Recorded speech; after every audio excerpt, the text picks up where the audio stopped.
What if you could enter your mortgage details once and instantly see a full breakdown of your entire payment plan all in one place? And not only that, but you can track your payments over time, include extra payments whenever you make them, and every single number is calculated automatically. In this video, I'm going to show you how to build this awesome mortgage calculator in Google Sheets step by step. But why spend the time building this template in the first place? Well, you'll end up with this super awesome tool that makes mapping out your mortgage plan nearly instantaneous. But even more than that, imagine having a clear understanding of how the math actually works so you can make smarter money decisions going forward. And you'll sharpen your Google Sheets skills at the same time. To begin, I recommend downloading the start file in the description. This includes all of the colors and formatting so your build looks polished and professional. But you can also start from scratch and do it that way too. Just be sure to enter the values that you see here in your spreadsheet to start with. Either way, we will begin by mapping out the dates in the first column. Start in cell B10 and enter the following formula. Equals, select C6 and press enter. Then below, enter this formula.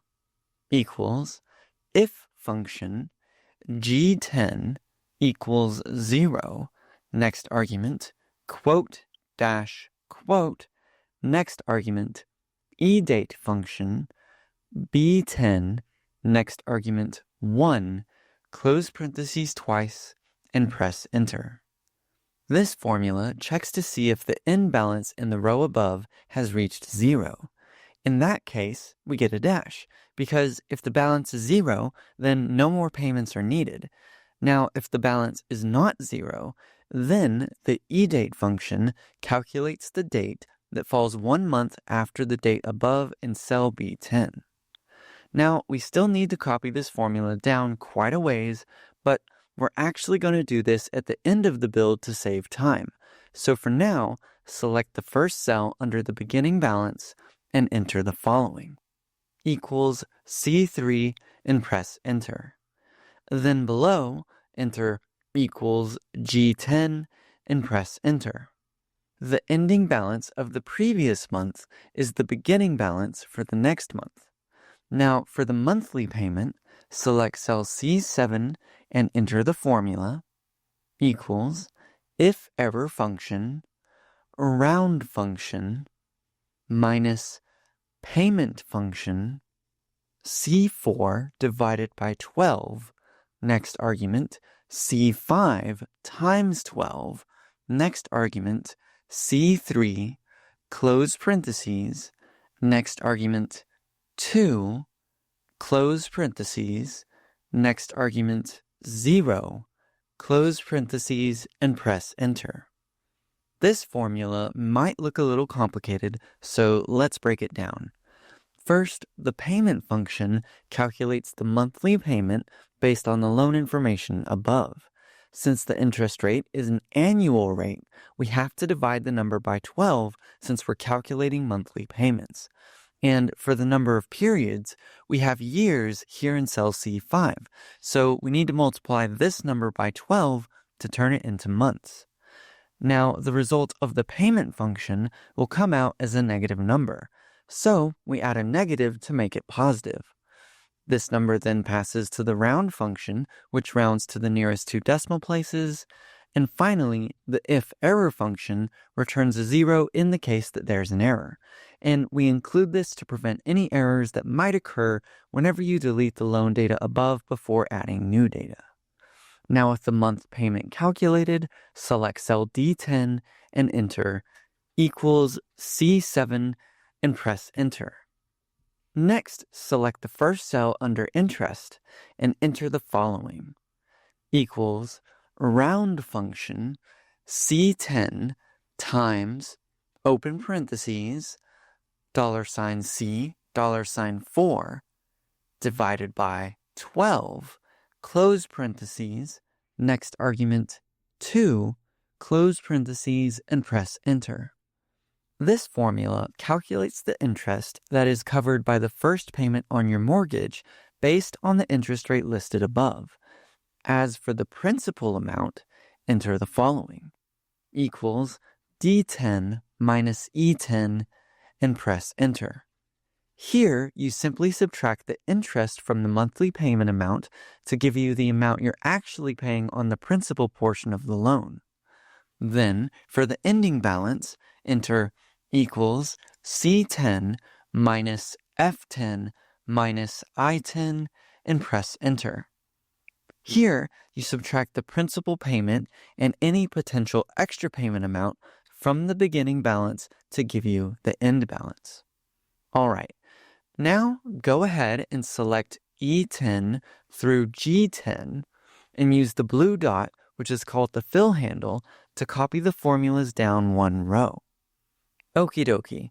Now for the monthly payment amount for the second payment. Here, I want you to enter this formula.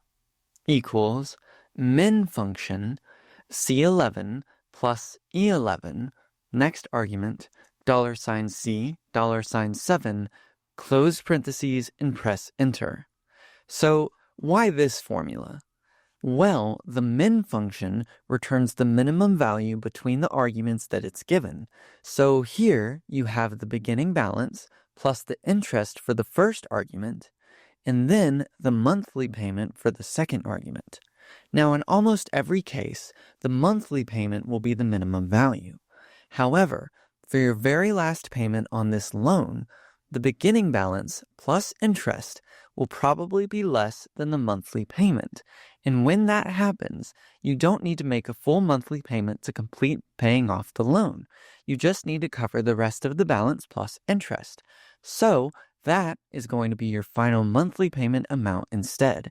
And that is why we use this specific formula in this case. And now that you've written all the formulas for the second row, you're ready to copy the formulas down for the rest of the table.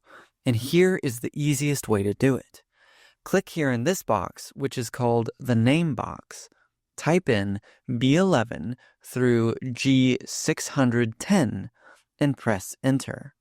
Then press Ctrl D or Command D for Mac users, and this instantly copies the formulas down far enough to map out a payment plan for any realistically sized mortgage loan.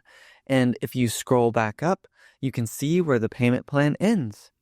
Okie dokie, scroll back to the top, and now we're going to add checkboxes to the paid column. And we'll use the name box again to speed this up.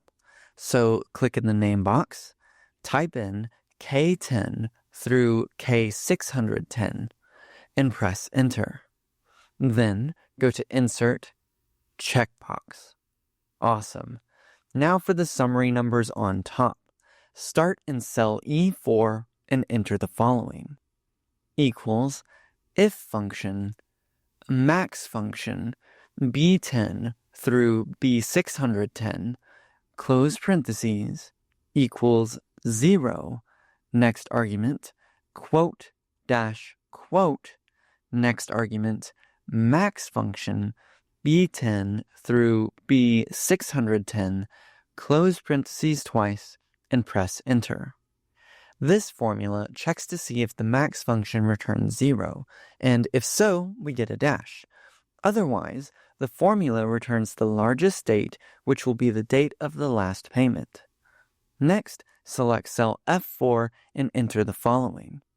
Equals COUNTIF function, D10 through D610, next argument, quote, greater than 0, quote, close parentheses, and press enter.